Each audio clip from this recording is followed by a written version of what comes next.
मोदी सरकार खुद का गुणगान करवाने में व्यस्त, युवाओं की टूट रही है उम्मीदें। राहुल गांधी ने क्यों कही ये बात? कांग्रेस नेता राहुल गांधी ने ट्वीट कर केंद्र सरकार की आलोचना की।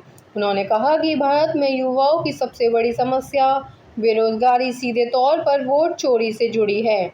उनका कहना है कि मोदी सरकार जनता का विश्वास जीतकर सत्ता में नहीं आई, बल्कि वोट चोरी और संस्थाओं को नियंत्रित कर सत्ता में बनी हुई है।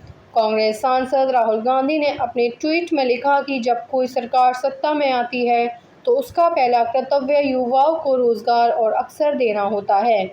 लेकिन बीजेपी सरकार ने चुनाव ईमानदारी से नहीं जीते और यही वजह है कि देश में बेरोजगारी 45 साल के उच्चतम स्तर पर पहुंच गई है। उन्होंने कहा कि नौकरियों में कमी, भर्ती, राहुल गांधी प्रक्रियाओं का ध्वस्त होना और पेपर लीक जैसी घटनाएं युवाओं के भविष्य को अंधेरे में धकेल रही हैं। राहुल गांधी ने आरोप लगाया कि मोदी सरकार सिर्फ अपनी पीआर और सेलिब्रिटीज के जरिए खुद को गुणगान करवाने में व्यस्त है और अरबपतियों के मुनाफे में लगी हुई है, जबकि युवाओं की उम्मीदें टूट रही हैं।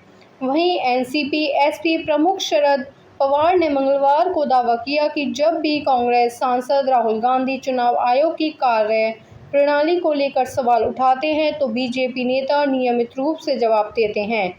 इससे आयोग पर भरोसा कम होता है। उन्होंने कहा कि जब विपक्ष के नेता लोकसभा में राहुल गांधी ने संसद में यह मुद्दा उठाया था तो संबंधित संस्था को इस पर ध्यान देना चाहिए था। पूर्व केंद्रीय मंत्री ने कहा कि चुनाव आयोग के बजाय मुख्यमंत्री और दूसरे नेता ऐसे मुद्दों पर जवाब दे रहे हैं।